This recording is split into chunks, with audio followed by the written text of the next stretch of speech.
మత్స్యావతారం తర్వాత దేవతలు, వారితో పాటు దానవులు జన్మించారు. రాక్షసుల చేతిలో దేవతలు చాలాసార్లు ఓడిపోయేవారు. చాలామంది దేవతలు చనిపోయారు. అప్పుడు దేవతలు బ్రహ్మదేవుడి వద్దకు వెళ్ళి జరుగుతున్నది చెప్పి ఇప్పుడు ఏం చేయాలో చెప్పమని కోరారు. విష్ణుమూర్తి దగ్గరకు వెళదాము, ఆయనే ఏదో ఒకటి చెబుతారు అన్నాడు బ్రహ్మ. అందరూ దీనికి ఒప్పుకుని విష్ణుమూర్తి దగ్గరకు వెళ్లారు. దేవతలు బలవంతులు, చావులేని వారు కావాలంటే అమృతం తాగాలని పాలసముద్రంలో మూలికలు వేసి మధిస్తే అమృతం వస్తుందని చెబుతాడు విష్ణుమూర్తి. సముద్ర మథనం దేవతల ఒక్కరి వల్ల కాదని, రాక్షసుల సహాయం కూడా కావాలని చెప్పడంతో రాక్షసుల సహాయం కోరడానికి వారి రాజైన బలిచక్రవర్తి వద్దకు వెడతారు దేవతలు. అమృతం పొందేందుకు కలిసి పనిచేయడానికి బలిచక్రవర్తి ఒప్పుకుంటాడు. సముద్రాన్ని మధించేందుకు కవ్వంలాగా మందర పర్వతాన్ని ఎంచుకుంటారు. విష్ణుమూర్తి ఆజ్ఞ ప్రకారం వాసుకి అనే పాము తాడులా పనిచేయడానికి ముందుకు వస్తుంది. దేవతలు, రాక్షసులు కలిసి సముద్రాన్ని మధించటం మొదలుపెడతారు. మందర పర్వతాన్ని కింది ఆధారం లేకపోవడంతో మునిగిపోవడం ప్రారంభిస్తుంది. దీనితో దేవతలు, రాక్షసులు ఆందోళన పడతారు. అప్పుడు విష్ణుమూర్తి కూర్మావతారం ఎత్తుతాడు. కూర్మము అంటే పెద్ద తాబేలన్నమాట. ఆ తాబేలు మందర పర్వతం అడుగున ఆధారంగా నిలుస్తుంది. తిరిగి సముద్ర మథనం ప్రారంభమవుతుంది. అలా సముద్రాన్ని మధిస్తూ ఉండగా సముద్రంలోంచి హాలాహలం బయటపడుతుంది. హాలాహలం అంటే భయంకరమైన విషం.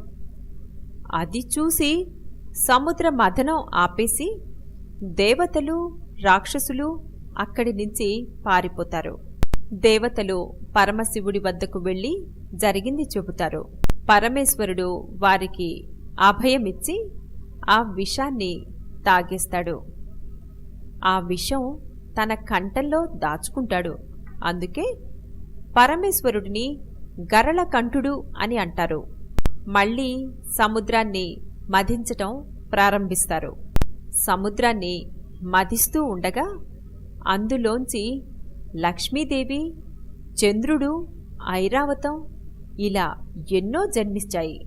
చివరకు ధన్వంతరి అమృత భాండాన్ని తీసుకుని సముద్రం నుంచి వస్తాడు. అమృతాన్ని ముందు రాక్షసులు చూస్తారు. వెంటనే వారు వెళ్లి ధన్వంతరి నుంచి లాక్కుంటారు. దేవతలు విష్ణుమూర్తి వద్దకు వెళ్లి అమృతం దక్కే ఉపాయం సూచించమని ప్రార్థిస్తారు. అప్పుడు విష్ణుమూర్తి మోహిని అవతారం ఎత్తుతాడు. మోహిని అంటే అందమైన అమ్మాయి. ఆ అవతారంలో రాక్షసుల వద్దకు వెడతాడు. రాక్షసుల వద్ద నుంచి మోహిని అమృత భాండాన్ని తీసుకుంటుంది. దేవతలకు, రాక్షసులకు తనే అమృతాన్ని పంచుతానని చెబుతుంది. రాక్షసులు దీనికి ఒప్పుకుంటారు. రాక్షసులకు అనుమానం రాకుండా దేవతలకే అమృతాన్ని పంచటం ప్రారంభిస్తుంది మోహిని. రాహువు, కేతువు అనే ఇద్దరు రాక్షసులకు మోహిని మీద అనుమానం వస్తుంది. వారిద్దరూ దేవతల రూపంలో వచ్చి అమృతం తాగుతారు. వారిద్దరూ రాక్షసులన్న సంగతి సూర్యుడు, చంద్రుడు విష్ణుమూర్తితో చెబుతారు. వెంటనే వారిద్దరి తలలు సుదర్శన చక్రంతో నరికేస్తాడు విష్ణుమూర్తి. అప్పటికి అమృతం వారి కంఠంలో ఉండటంతో వారిద్దరి తలలు మాత్రం జీవించే ఉంటాయి. కూర్మావతారం ఎత్తిన పని అయిపోవడంతో ఆ అవతారం చాలించి తిరిగి వైకుంఠానికి వెళ్ళిపోతాడు విష్ణుమూర్తి. జరిగిన మోసం తెలుసుకుని రాక్షసులు దేవతల మీదకు యుద్ధానికి వస్తారు. దేవతలు అమృతం తాగటంతో వారి బలం పెరుగుతుంది. రాక్షసులను ఓడిస్తారు. రాక్షసులు పారిపోతారు. ఇది కూర్మావతార కథ.